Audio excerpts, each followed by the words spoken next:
انت مش سايب حد بقى لما قلت له ان اخوك حرامي؟ ده طبعا غير الظابط سارة اللي انت مولس معاها. علشان ايه؟ عشان تغير ميشو الحرامي على اساس اني صايع وفاتحك في كل حته، مش كده؟ ميشو انت فاهم غلط.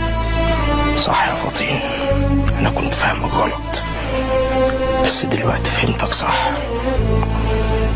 سيبك بقى من الاخلاق والمثل والحاجات اللي انت حافظها وبترددها زي البغبغان، واسمعني انا.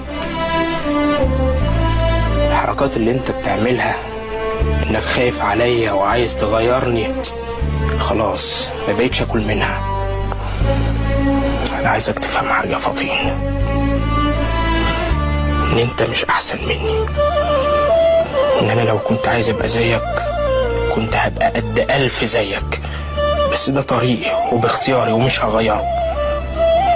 اللي عايز يتغير هو انت.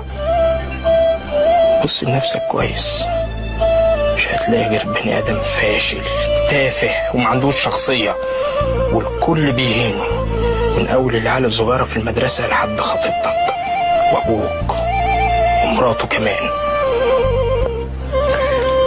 هي كلمه فطين،